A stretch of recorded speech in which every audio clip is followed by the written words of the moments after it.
You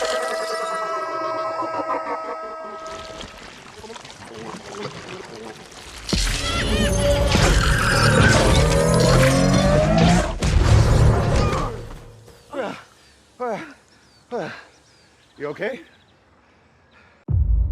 What is grief? If not love, persevering. Part of the madness of the multiverse is we get to see different realities. And we see different versions primarily of Doctor Strange, but we do see other versions of Wanda Maximoff. I think Wandavision was this journey of her for the first time taking her own life into her own hands, and it was fun transitioning from her experience to this movie. You could use an Avenger. There are other Avengers. We'll get you back on the lunchbox. What do you know about the multiverse?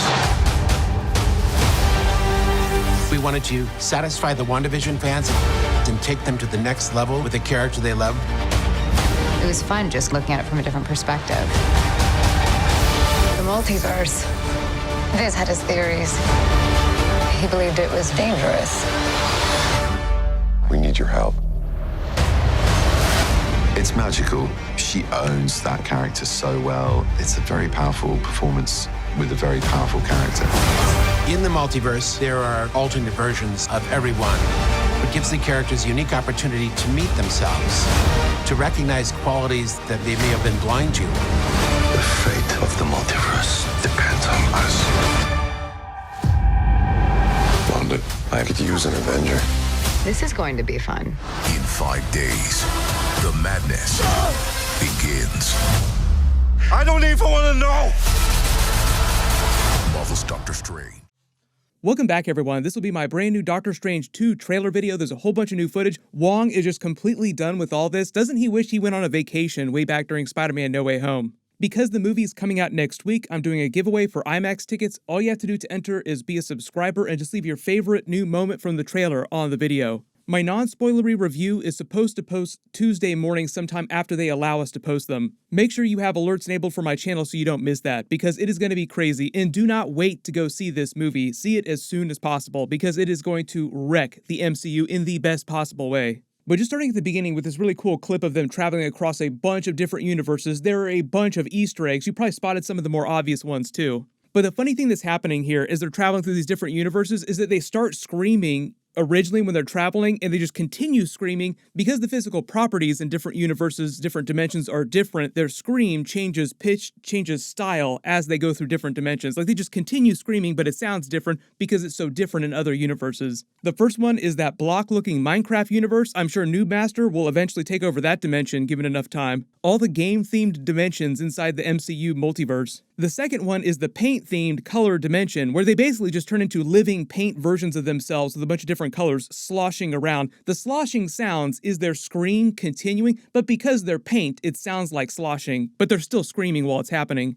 The third one is the black and white dimension set during the 1920s, 1930s. And the Looney Tunes laughing sound that you're hearing as they travel through it is actually their scream just changing pitch as they're traveling through that universe. You see the really old classic cars, the people from that era. You could think of this as the Spider-Man noir dimension because he is from the 1930s, and we're talking about a Marvel production here. But because of that very specific sounding Roger Rabbit Looney Tunes laugh, and because this is Disney that we're talking about, Looney Tunes is Warner Brothers, but Disney obviously had their own version of that. This old-timey black and white universe might be a reference to the origin of Mickey Mouse, which is in the late 1920s, which would be around this era where you're seeing all this happen. Like, they're literally traveling through the Steamboat Willie universe, and this is meant to be a reference to the origin of Mickey Mouse at Disney, because Disney owns Marvel. But just to explain how they can travel seemingly back in time, and there's some universes that are set in the far future too. The reason why it seems like they can time travel, even though they're just laterally moving through different dimensions, like they're just walking through doors. They kind of explained this during the Loki series. The timelines of these alternate universes aren't meant to line up one-to-one. So in some universes, for example, the Big Bang doesn't start till later in the timeline. In some universes, it starts sooner than it does during the MCU. So right now in the MCU, it might be 2024, but even though the same amount of time would have passed in these alternate universes, it might still be the year 2024 in that universe, but because the Big Bang happened earlier in the timeline, that means that humans evolved much faster. Iron Man and the others talked about this during Avengers Endgame when they used their special tech inside the quantum realm to control their travel through different universes, different timelines, because they said that if things went wrong, they could wind up in any random time period in any random alternate universe. The next universe is meant to be a version of Earth in present day in which the Kree Empire had taken over the Earth years ago, like all this is Kree architecture all around. Then they travel into a universe where the Earth looks like it's in its far future. It looks kind of like the Blade Runner version of New York. The closest reference would be to like a Spider-Man 2099 version of Nueva York, which we actually did see in the Spider-Man Across the Spider-Verse trailer, and he's being played by a version of Oscar Isaac, who we're actually watching on Moon Knight in live action right now in the MCU, so talk about Easter eggs. Then they travel to another version of Earth that looks all sleek and modernized, but not quite as far in the future. Like the tech seems totally different, but it's not Blade Runner looking, so it's just an Earth that's set a little bit in the future. Then this next universe looks kind of like a Star Wars Revenge of the Sith Mustafar reference. We'll call it the High Ground universe. The Earth in present day is just a pile of molten rock, like humans didn't evolve here maybe, there are no buildings or anything in the background, so it's likely in this universe that their timeline, the Big Bang, doesn't happen till way later and humans just have not evolved yet in this universe. Or I guess you could say this is a universe where the Celestials successfully hatched Tiamat, so it broke apart inside the Earth, and this is just the remains of a giant chunk of the Earth. Then the last universe where they land on the rooftop when everything looks all lush and green in the background, it looks like this idealized version of Earth, is America Chavez's original Earth that she came from. This is meant to be the same universe where Defender Strange came from. We're going to see it at the beginning of the movie, I believe. I explained that in a previous video, so I won't repeat that. But the way that the producers explained her power during the movie is that she's still really young and she doesn't totally understand how to control it, so she can only open portals between different dimensions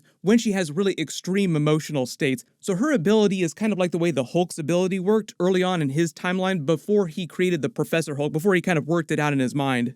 Then there's a ton of footage of Scarlet Witch with Billy and Tommy in a version of Westview. They confirmed that this is meant to be a dream sequence that MCU Scarlet Witch is having when she talks about the nightmares she has every morning. But it's also meant to be a legit alternate universe, like it's really happening, but it's still a dream sequence that she's having. In the movie, they call dreams the windows to alternate universes. So she's seeing what's happening in an alternate version of Westview with an alternate version of herself, with a version of Billy and Tommy who are still alive and still with her. Later, you see that version of her look directly into camera, like she's kind of looking at herself, but it's also the variant of Scarlet Witch realizing what's happening because she also has all the chaos magic, and she's the version that goes off the rails that we see in that Illuminati base with like all that blood and oil all over her. R.I.P. Illuminati.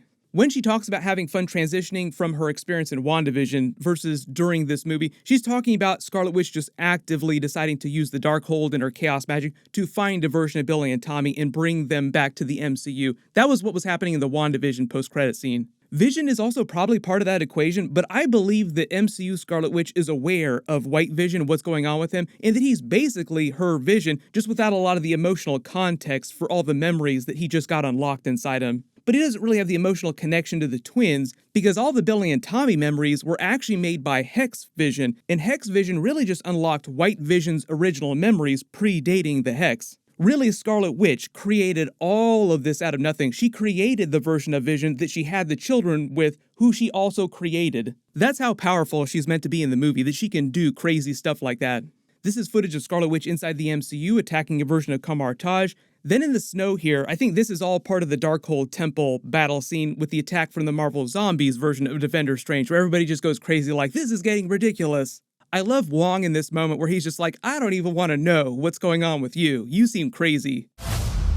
I don't even want to know. The funny thing is that even though Scarlet Witch seems kind of like one of the big antagonists of the film, a lot of the problems that are happening here are very Spider-Man Home style problems, where Spider-Man, for example, in the Spider-Man movies, usually causes most of the problems that he winds up having to solve. In this movie, it's the same thing with MCU Doctor Strange, where he is the person who uses the Darkhold to open doors to the multiverse, which leads to a lot of this craziness happening. Even though given enough time, Scarlet Witch herself would have done the same thing.